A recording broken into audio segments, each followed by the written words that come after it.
Hello बच्चों, कैसे हो आप सब। आई होप आप बहुत अच्छे होंगे। एनसीईआरटी रीडिंग में आज हम स्टार्ट करने वाले हैं सोल्यूबिलिटी सॉल्यूशन चैप्टर को। हम रीड कर रहे थे, समझ रहे थे अच्छे से। इसके पहले के वीडियोस में हमने कंसंट्रेशन टर्म्स से रिलेटेड बात की थी। सॉल्यूशन के हमने वहाँ पे इंट्रोडक्शन लिया था कि किस टाइप के सॉल्यूशंस होते हैं, अलग अलग हमने सॉल्यूशन की वहाँ पे बात कर ली थी। आई होप उसको आपने ज़रूर देखा होगा और सारी चीज़ें समझ में आ गई होगी। आज हम पढ़ने वाले हैं सॉल्यूशन में एक पार्ट जो इंपॉर्टेंट है हमारे लिए, जिसका नाम है सोल्यूबिलिटी। ठीक है, तो चलिए शुरू करते हैं इसको। सोल्यूबिलिटी होता क्या है पहले ये समझ लीजिएगा अच्छे से। सोल्यूबिलिटी एक सब्सटेंस की मैक्सिमम क्या होगा, देखो डेफिनेशन यहाँ आ रही है सोल्यूबिलिटी की, कि सोल्यूबिलिटी किसी भी सब्सटेंस की मैक्सिमम अमाउंट ऑफ सोल्यूट जो डिसॉल्व हो सकता है किसी भी स्पेसिफिक अमाउंट ऑफ सॉल्वेंट में एट स्पेसिफिक टेम्परेचर। इस लाइन को आप गौर करते हैं अच्छे से कि हमारे पास अगर हम ले लें एक बीकर, तो इस बीकर में हमने ले लिया एक सॉल्वेंट। ठीक है, सॉल्वेंट किसको कहेंगे हम, जिसका अमाउंट ज़्यादा है। इस सॉल्वेंट के अंदर हम कुछ डाल रहे हैं, उसको हम क्या कहेंगे बेटा, सोल्यूट। तो मैक्सिमम अमाउंट ऑफ सोल्यूट जो कि मिक्स हो सकता है किसी भी अमाउंट ऑफ सॉल्वेंट में, उसको कहेंगे हम हमेशा क्या, सोल्यूबिलिटी। ठीक है, ये चीज़ समझ गई। ये पहली डेफिनेशन है। दूसरी डेफिनेशन जो मैं आपको बता रहा हूँ वो भी ध्यान रखना है कि जो मोलैरिटी होती है उसी को आप सोल्यूबिलिटी कह सकते हो। Molarity is equal to solubility. क्या ऑलवेज कह सकते हैं molarity is equal to solubility? नहीं, molarity is equal to solubility only for saturated solution. अब ये क्या होता है सर सैचुरेटेड सॉल्यूशन? तो बेटा यहाँ ध्यान रखो, सैचुरेटेड सॉल्यूशन, अनसैचुरेटेड सॉल्यूशन और सुपर सैचुरेटेड सॉल्यूशन, ये तीन टाइप के सॉल्यूशन होते हैं on the basis of amount of solute in solvent. कितना सोल्यूट उस सॉल्वेंट में है, इसके बेसिस पे हम तीन तरीके के सॉल्यूशंस को बताते हैं। सबसे पहले अगर मैं बात करूँ, अच्छे से ध्यान देना कि सैचुरेटेड सॉल्यूशन क्या होता है। सुनो, सैचुरेटेड सॉल्यूशन, ठीक है, जैसे एक हमारे पास सॉल्वेंट है, इस सॉल्वेंट में जितना सोल्यूट मिक्स हो सकता था वो पूरा का पूरा मिक्स हो गया। मीन्स जो कैपेसिटी थी सॉल्वेंट की सोल्यूट को डिसॉल्व करने की, वो पूरी की पूरी खत्म हो गई। अब आप एडिशनल उसमें सोल्यूट डालोगे तो सॉल्वेंट उसको मिक्स नहीं करेगा। इस सॉल्यूशन को हम कहते हैं सैचुरेटेड सॉल्यूशन। क्लियर हो गया कि जितने उसकी हाईएस्ट लिमिट है सॉल्वेंट की, उतना उसने सोल्यूट को डिसॉल्व कर लिया, उसको हम क्या कहेंगे, सैचुरेटेड सॉल्यूशन। जैसे कि हमने एक गिलास पानी लिया, उसमें हम सॉल्ट को मिक्स करते जा रहे हैं। ठीक है, अब एक टाइम के बाद जब सॉल्ट का मिक्स होना बंद हो जाएगा, उस टाइम पे जो सॉल्यूशन बनेगा उसको कहेंगे हम सैचुरेटेड सॉल्यूशन। ये टेम्परेचर पे भी डिपेंड करता है, तो एक फिक्स टेम्परेचर की बात हो रही है। अगर आप टेम्परेचर कम ज़्यादा करोगे तो सोल्यूबिलिटी में भी चेंजेस आते हैं। ठीक है, इसलिए ये ध्यान देना कि स्पेसिफिक टेम्परेचर की बात यहाँ पे भी की है। क्लियर? अब देखो, जब तक हम मिक्स कर रहे थे, एडिशनल सॉल्यूट जो मिक्स हो रहा था, ठीक है, मीन्स सॉल्वेंट की कैपेसिटी अभी भी ज़्यादा थी कि वो एडिशनल सॉल्यूट को मिक्स कर सकता है। तो हम अगर ये कहें कि सॉल्वेंट की कैपेसिटी है अभी भी कि वो एक्स्ट्रा सॉल्यूट को मिक्स कर सकता है, तो अभी वो सैचुरेटेड हुआ नहीं, तो उस सॉल्यूशन को कहेंगे हम unsaturated solution. Unsaturated solution means अभी भी solvent extra amount of solute को डिसॉल्व कर सकता है, तो वो हो गया अनसैचुरेटेड। जब नहीं कर सकता है तो क्या होगा, सैचुरेटेड। और जब करोगे, फिर भी करोगे कि जिसमें एक्स्ट्रा अमाउंट ऑफ सॉल्यूट आ रहा है लेकिन वो डिसॉल्व ही नहीं होगा, तो उस टाइम पे हम कहेंगे उसको super saturated solution. Super saturated solution. ठीक है, ये तीन टाइप के सॉल्यूशन मैंने आपको बताया। आई होप ये क्लियर हो गए होंगे। आप अपनी भाषा में इसको नोट कर लेना अच्छे से। ठीक है, अब देखो, इस टेम्परेचर पर डिपेंड करती है सोल्यूबिलिटी, ये चीज़ ध्यान रखना है आपको। अगर आप टेम्परेचर बढ़ाओगे, सुनो क्या होगा, अगर आप टेम्परेचर को बढ़ाओगे तो सोल्यूट जो है, solute extra amount of solute ये मिक्स हो सकता है। ठीक है, एक्स्ट्रा अमाउंट ऑफ सोल्यूट ये मिक्स हो सकता है।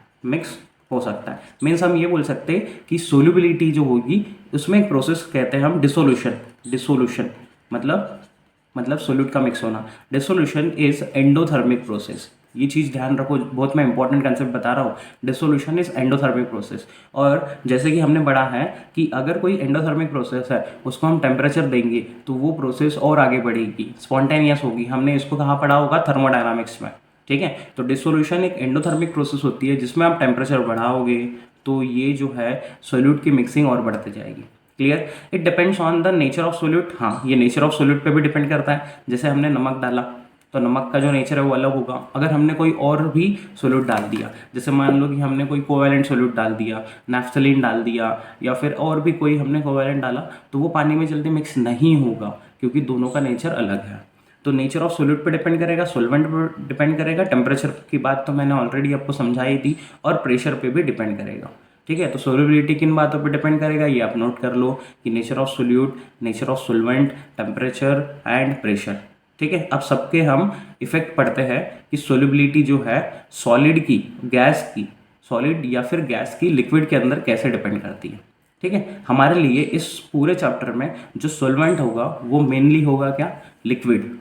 ठीक है, solubility of solid in a liquid, तो पहला टॉपिक है हमारा सॉलिड इन लिक्विड, इसकी solubility. Every solid does not dissolve in a given liquid, हर एक सॉलिड मिक्स नहीं होगा, ज़रूरी नहीं है कि आप सॉलिड को डाल दो लिक्विड के अंदर तो वो मिक्स ही हो जाएगा। ठीक है, ये डिपेंड करता है उन दोनों के नेचर के ऊपर। जबकि सोडियम क्लोराइड अगर हम देखें NaCl and sugar dissolve readily in water, ठीक है, ये दोनों मिक्स हो जाते हैं। नेफ्थलीन और एंथ्रासीन ये डिजोल्व नहीं होते। नेफ्थलीन का स्ट्रक्चर अगर हम देखें तो नेफ्थलीन जो होती है वो ये दो बेंजीन होती है, दो बेंजीन रिंग फ्यूज्ड होती है एक दूसरे से, ये हो गया हमारे लिए नेफ्थलीन। स्ट्रक्चर निकाल लेना, आपको कॉम में आएगा ऑर्गेनिक में। और एंथ्रासीन में क्या होगा कि 3 रिंग्स फ्यूज्ड होगी, और एक रिंग अगर रहती है बेटा तो उसको क्या कहते हैं हम, बेंजीन, बहनजी, क्या कहते हैं, बहनजी। ठीक है, बेंजीन, ये हो गया हमारे लिए एंथ्रासीन। चलो आगे बढ़ते हैं। अब सुनो, यहाँ पे मैं एक क्वेश्चन आपसे पूछता हूँ कि अगर NaCl देखें हम तो NaCl कैसा है, पोलर है। पोलर मतलब क्या, ये आयोनिक है। तो पानी भी कैसा है, वाटर भी कैसा है, आयोनिक है। तो ये चीज़ ध्यान रखना, जिनके इंटरमॉलिकुलर फोर्सेस सेम होते हैं वो एक दूसरे के अंदर जल्दी मिक्स हो जाएंगे।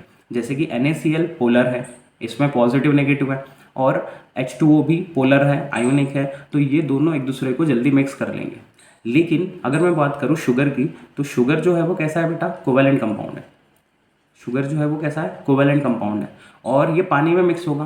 पानी कैसा है बेटा, आयोनिक कंपाउंड है। तो यहाँ अगर मैं क्वेश्चन पूछूँ आपसे कि शुगर जो है वो पानी में मिक्स क्यों होता है, जबकि शुगर जो है वो कोवेलेंट है और पानी जो है वो कैसा है, आयोनिक है, मतलब थोड़ा सा उसमें आयोनिक नेचर भी है। कोई भी कंपाउंड परफेक्टली कोवेलेंट नहीं होता या परफेक्टली आयोनिक नहीं होता, ये हमने फजान्स रूल 11th स्टैंडर्ड में पढ़ा होगा। ठीक है, केमिकल बॉन्डिंग में।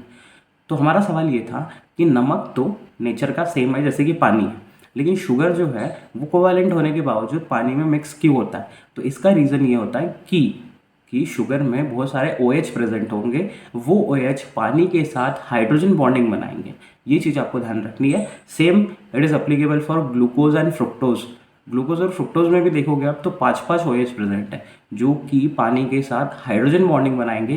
तो सिमिलर इंटरमॉलिकुलर फोर्स होने की वजह से भी हम ये कह सकते हैं इनकी सॉल्यूशन में सोल्युबिलिटी बढ़ेगी।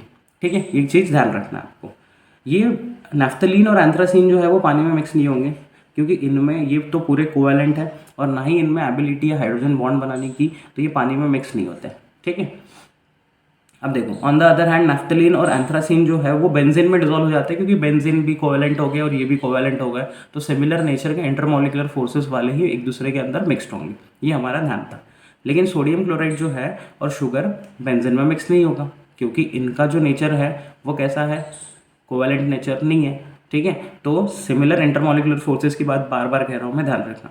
ये ऑब्जर्व किया गया कि पोलर सोल्यूट जो है वो डिसॉल्व होता है पोलर सॉल्वेंट में, और नॉन पोलर जो सोल्यूट्स है वो डिसॉल्व होते हैं नॉन पोलर सॉल्वेंट्स में। ये बात हमारे लिए ज़रूरी है कि पोलर डिसॉल्व होंगे किसमें, पोलर में, और नॉन पोलर डिसॉल्व होंगे किसमें, नॉन पोलर में। इसको हम अगर एक ही अच्छे से शब्दों में कहें तो like dissolve like, like dissolve like. इसका मतलब क्या कि अगर कोई पोलर है, पोलर सोल्यूट है, तो वो पोलर सॉल्वेंट में मिक्स होगा, और कोई नॉन पोलर अगर सोल्यूट है तो वो कहाँ मिक्स होगा, नॉन पोलर में। क्या ये बात हमारे बुद्धि में गई, आसान सी चीज़ थी। ठीक है, ठीक है, जिनका इंटरमॉलिकुलर फोर्स सेम होगा, solute dissolve in a solvent if intermolecular force attraction are similar. ये बात भी ध्यान रखना है हमें कि सोल्यूट वही डिसॉल्व होता है जहाँ पे इंटरमॉलिकुलर फोर्सेस जो है वो सिमिलर है। ठीक है, तो ये सारी चीज़ें हमारे लिए हो गई क्लियर। चलो आगे बढ़ते हैं हम।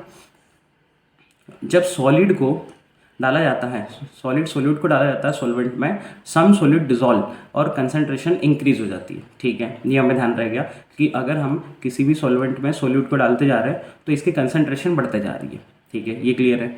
इस प्रोसेस को हम कहते हैं डिसोल्यूशन। क्या कहते हैं इसको, डिसोल्यूशन। मैंने अभी बताया कि इसको क्या कहेंगे हम, डिसोल्यूशन। ये प्रोसेस ध्यान रखना। Some solute particle in solution collide with the other solute particles.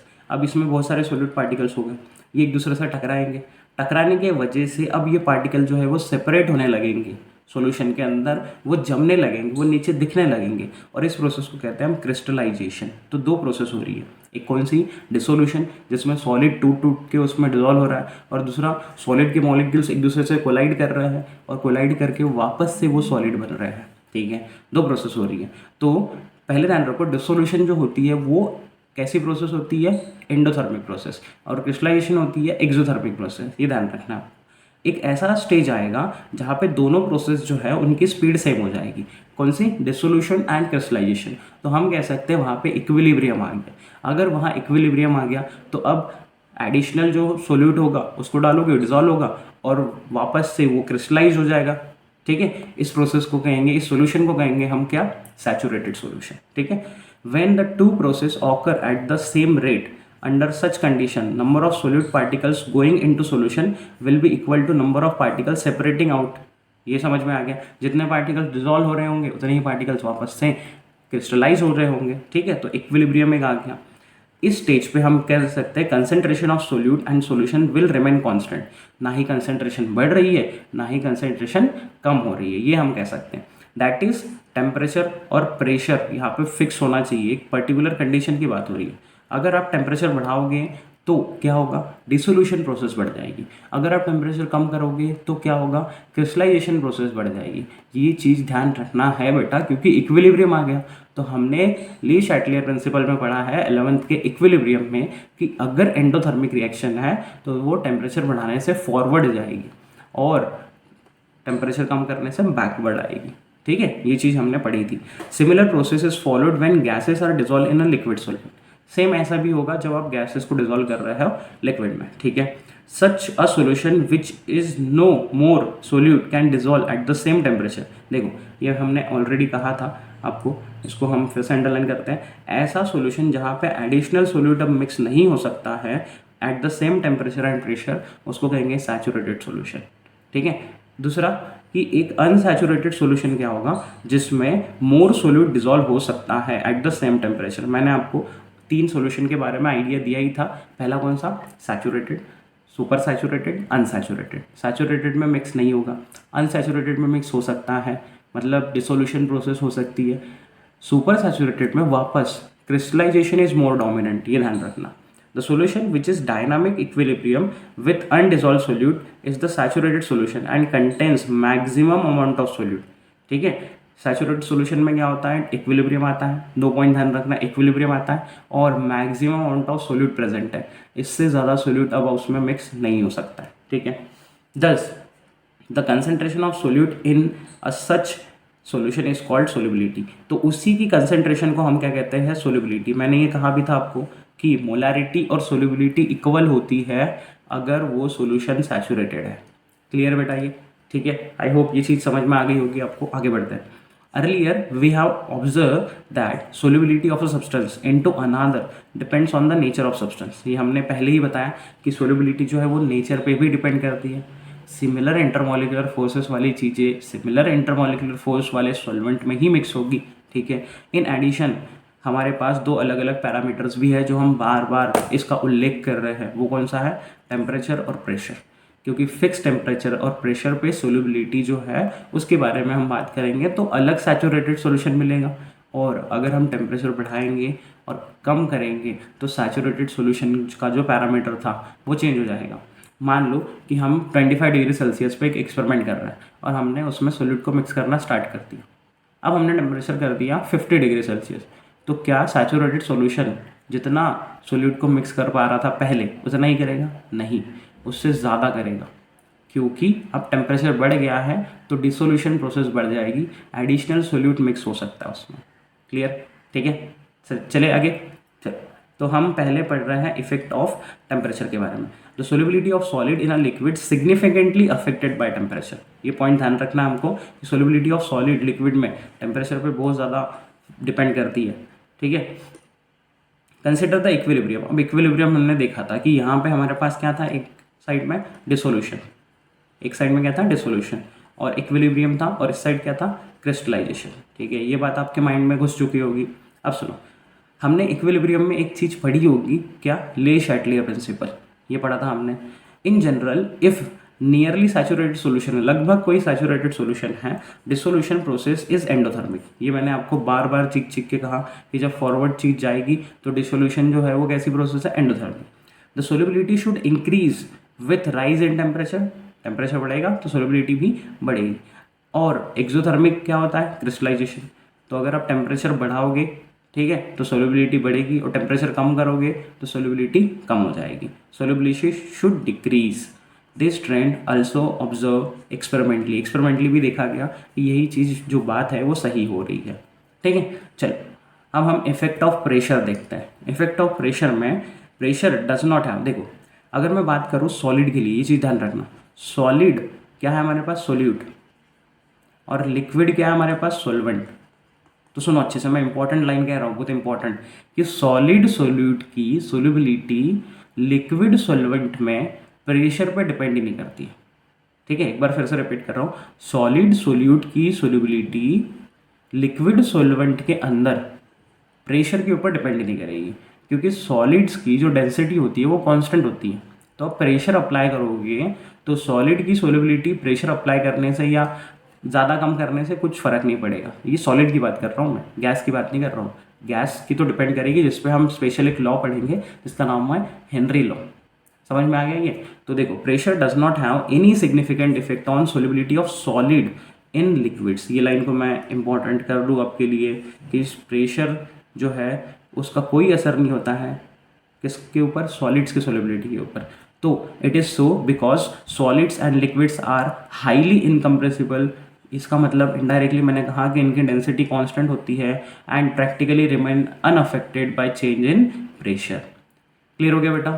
ठीक है, तो हमने इस फैक्टर्स में हमने पढ़ा सोल्युबिलिटी के बारे में, सोल्युबिलिटी के साथ साथ हमने पढ़ा कि क्या लाइक डिसॉल्व लाइक क्या होता है, फिर टेम्परेचर के ऊपर सोल्युबिलिटी का क्या असर पड़ेगा, और लास्ट हमने पढ़ा प्रेशर ऑन सॉलिड्स की सोल्युबिलिटी। ठीक है, अब नेक्स्ट वीडियो में हम बात करेंगे solubility of gas in a liquid, जिसमें हम एक लॉ के बारे में समझेंगे जिसका नाम है हेनरी लॉ। ठीक है, आई होप ये वीडियो आपको ज़रूर फ़ायदेमंद लगा होगा, तो इसको देख लेना। जो भी चीज़ें इससे रिगार्डिंग आपको लग रही है कि हमें सजेस्ट करनी चाहिए सर को, आप कमेंट बॉक्स में ज़रूर बताना मुझे। तो तब तक के लिए टाटा बाय बाय, ध्यान रखिए अपना।